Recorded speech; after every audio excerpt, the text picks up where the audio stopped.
Assalamualaikum kepada semua.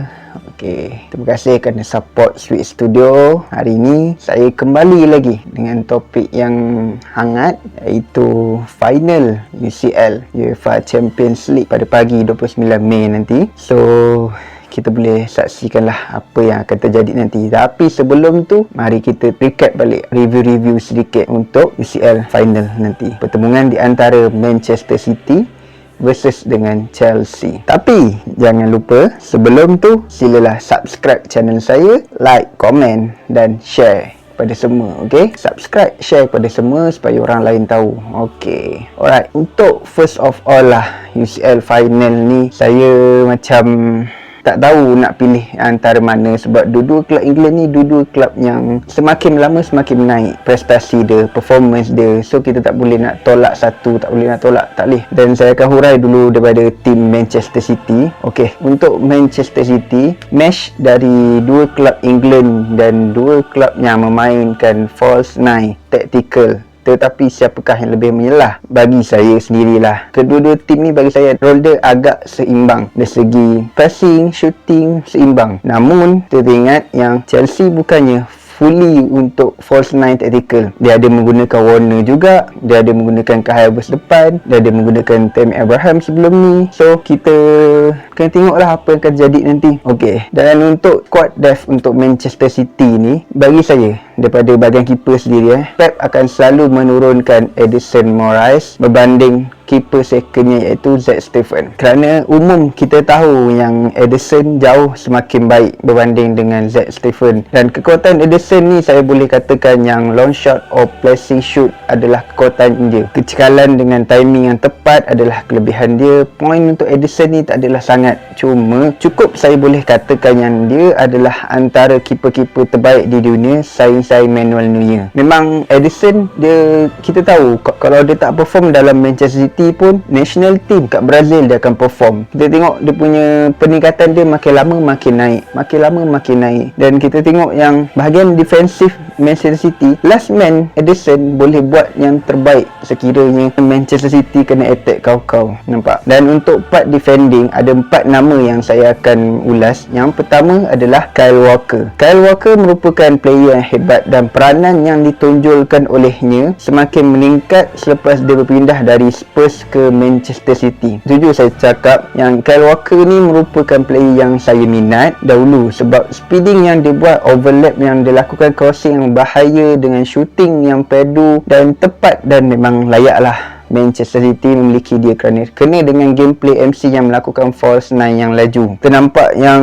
dia ni memang seorang yang bijak. Memang selepas Gareth Bale di Tottenham, kita tengok yang Kyle Walker menyinar, memang naik gila nama dia selepas Tottenham hilang Gareth Bale. Yang kedua adalah Ruben Dias, seorang player centre back yang baru dari Portugal, full centre back. Pada awalnya kerjaya dia agak kurang menjadi, tetapi setelah beberapa game yang dia main, minit gameplay yang banyak, dan sekarang dia merupakan centre back yang paling digeruni. Muda lagi budak ni, Ruben Dias, tapi kita tengok yang dia senang nak adapt dengan suasana di England. Dia senang nak adapt environment dalam Manchester City, game yang laju, false nine yang tak ada jangka. Dia senang untuk adapt benda tu, dan kita boleh tengok yang peningkatan dia semakin lama semakin naik, dan fizikal dia, body dia, intercept dia makin lama pun makin improve. Dan yang ketiga adalah pair dia lah, John Stone, seorang player England yang mempunyai kekuatan intercept ball, suka membaca game dan bijak melakukan block ball. Kombinasi chemistry antara Ruben Dias dan John Stone merupakan kombinasi yang terbaik MC yang pernah ada selepas Victor Kompany. Saya tak nampak lagi lah sebelum ni, sama ada Nicolas Otamendi ke siapa-siapa sebelum ni, saya tak nampak lagi yang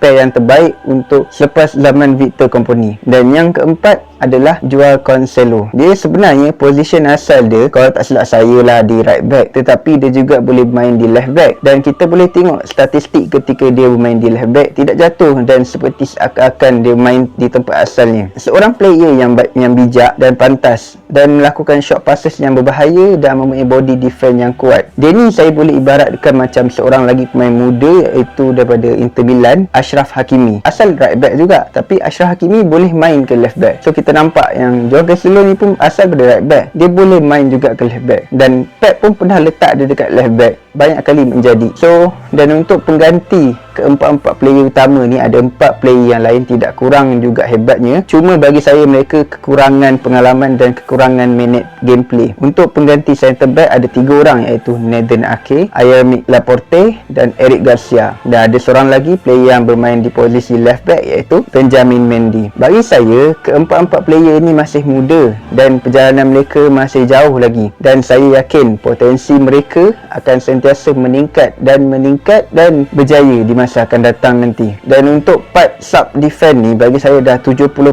complete untuk mereka bersaing bagi mendapatkan kedudukan di first 11. Laporte pun boleh main di first 11, Eric Garcia pun boleh main di first 11, cuma minit gameplay yang kurang dan agak terhad sikit lah diorang punya kebolehan untuk yang defend kat sub ni. Dan untuk part midfielder ada 3 role posisi, iaitu center midfielder CMF, defensive midfielder DMF dan attacking midfielder AMF. Dan secara overallnya MC hanya menggunakan 2 role sahaja, iaitu center midfielder dan defensive midfielder. Kadang-kadang dia guna defensive midfielder dan attacking midfielder, tetapi selalunya dia akan gunakan center midfielder dengan defensive midfielder sahaja, kerana Manchester City menggunakan false 9 tactical. False 9 tactical ni kita lebih tengok bahagian tengah, bukannya bahagian attacking. Walaupun nampak berkesan kat bahagian attacking, tapi dia punya peratusan dia bergerak dia banyak daripada tengah.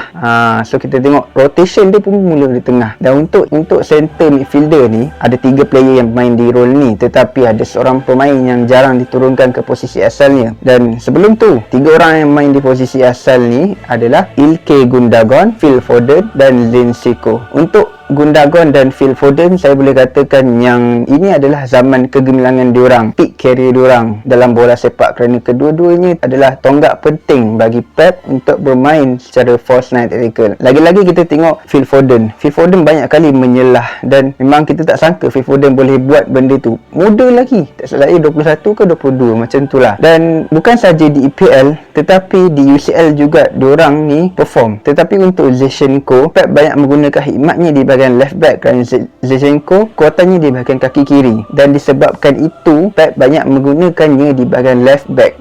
Kita tengok selalu yang left back ni banyak main ke kiri, banyak main belah kiri sahaja, tak main banyak dekat area tengah. So Pep tolak dia ke left back, dan benda tu menjadi, saya tak akan menjadi sebab benda tu kita boleh tengok yang Zinchenko pun muda lagi, so dia boleh adapt dengan suasana di left back. So nampak dia position terbaru dia adalah left back. Dan untuk role attacking midfielder ada seorang player yang bermain di role ni, tetapi kerap kali diturunkan di center midfielder, left wing forward ataupun center forward, kerana role asalnya tidak berada dalam tactical ni yang dibawa oleh Pep sendiri, iaitu false 9. Player itu adalah Kevin De Bruyne, KDB, seorang bintang di Manchester City, dan bagi saya tak ada masalah pun untuk dia bermain di bahagian attacking side, sama ada midfield attacker ataupun center midfielder ataupun role attacking, kerana KDB seorang yang cepat tangkap dan boleh bermain di mana-mana role, boleh bermain di mana-mana tactical yang lain di club dan tactical yang lain di national team. So kita tengok benda tu berbeza sekali, dan kita boleh tengok yang bukan sahaja season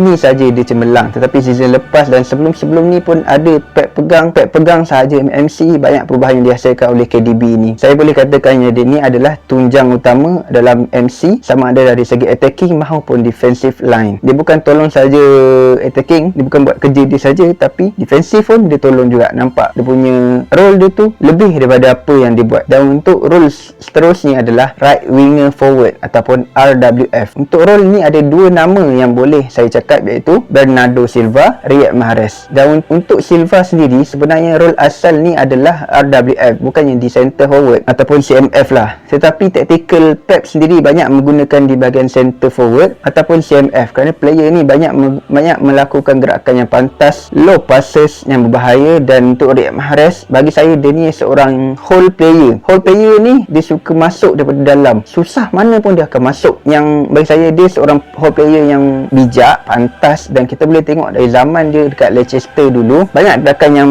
berjaya yang dia buat, dan itulah yang dilakukan ketika dia berada di MC, seorang prospek muda untuk Manchester City. Dan untuk role defensive midfielder, DMF. Ada dua player yang solid dalam role ni, iaitu Rodrigo dan Fernandinho. Untuk role ni saya boleh katakan yang impak kedua-dua ni sudah komplit untuk mengawal gameplay ataupun bertahan apabila kena counter attack dari segi strength mereka. Saya boleh katakan yang intercept ball dan handling game yang tenang, tetapi best player antara kedua-dua ni saya boleh katakan kelebihan banyak kepada Rodrigo, kerana body Rodrigo lebih tegap, tinggi, handling game yang tenang dan banyak menggunakan low passes dan kena dengan cita rasa Pep sendirilah. Dan part yang terakhir adalah di bahagian striker. Sebenarnya susah untuk saya nak cakap siapa yang konsisten, kerana 4 player ni ada naik dan turun sebenarnya, dan disebabkan itu juga Pep menggunakan taktikal yang lain bagi menggantikan number 9 di atas. Nampak pemikiran Pep dan Jurgen Klopp berbeza sangat. Jurgen Klopp kalau taktikal tu tak jadi, takkan buat juga, pasti jadi. Tapi Pep bila benda tu tak jadi, dia akan terus ubah taktikal dia, gameplay dia, supaya dia dapat rentak yang baru yang menjadi nafas baru untuk Manchester City. 4 nama itu adalah Raheem Sterling, Gabriel Jesus, Sergio Aguero dan Ferran Torres. Bagi saya lah, Ferran Torres sahaja yang antara konsisten untuk saingan UCL, kerana dalam 6 kali penampilan dia berjaya membuat 4 gol. Dan untuk yang lain memang susah saya nak cakap statistik diorang, sebab most of UCL game Pep banyak menggunakan tactical false 9 berbanding dengan role number 9. Sergio Aguero memang dah tak ada hati dah dekat Manchester City. Gabriel Jesus dan Raheem Sterling banyak diturunkan di saingan Liga EPL untuk membantu midfielder yang main di role di false 9 tactical dan UCL.